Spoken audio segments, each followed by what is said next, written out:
Hello everybody, it's Kadzo with Kadzoe for Africa, and it's springtime in the United States. Welcome to my channel. Today, I'm going to cover a very interesting topic. You see, like many of you international students, I didn't start off like this, with a nice job, really loving what I do, being a life coach. I did not start like this. You know how I started? I started cleaning toilets. Stay tuned if you want to hear more. My very first job in the United States of America was cleaning toilets.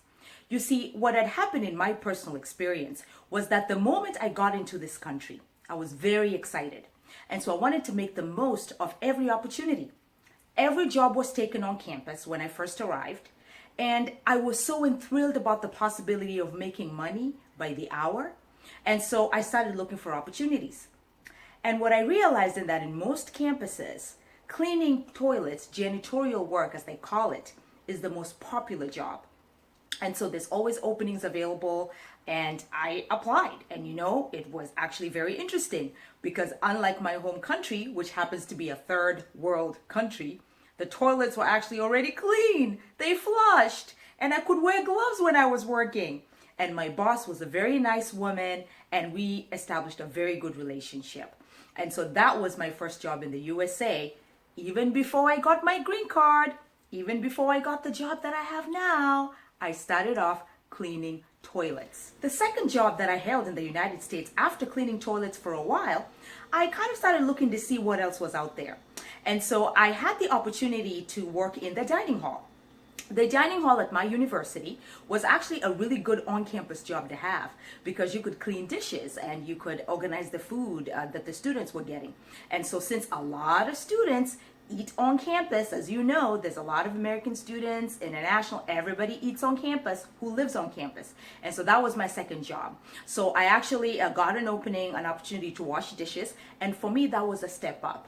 I started off cleaning toilets, and then I moved on to the job washing dishes, and I did that for a few months and enjoyed it. The third opportunity that I had in terms of jobs after cleaning toilets, cleaning dishes, well, the wonderful job magically appeared, working at the school library.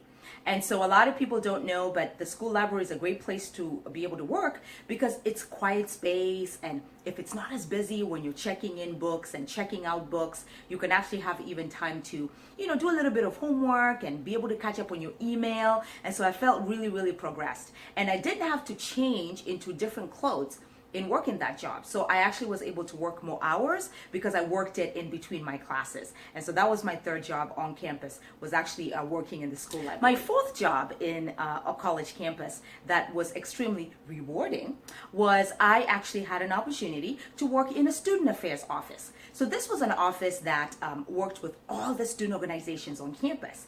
And so I did see an opening for it. And it was a clerical administrative position. And so we stuffed envelopes with information that was going to be sent out to new students that were joining the university, parents that were interested with students' orientation. There's new students that come into the university every year. And so my job was actually to be able to work with that. And again, it was a great job. It paid slightly higher than my previous job in the library. So I kind of did it in an overlap situation. And so that ended up working really well for me. The fifth and last job that I did on campus, and right now I've taken you through the journey. I cleaned toilets, I washed dishes, and then I worked in the library, and I worked in an administrative role. And so the fifth job that I actually ended up working, and my final job on campus, was to be a resident assistant. Now, a lot of people don't know this, but to be a resident assistant, you actually oversee students on the particular floor that you are living in on campus. So in the United States, they actually do have residence halls. In most countries, they do. And every residence hall on every floor has a student who is hired to be assisting with the residents within that floor. This position actually not only paid me money, but I also was able to get my housing for free, and I was able to get my meals for free. So it ended up cutting my living costs, it ended up cutting my food costs, and I also got extra money because I was the resident assistant that could also work in the summer, because not every summer did I go home for the holidays. And so I ended up making extra money.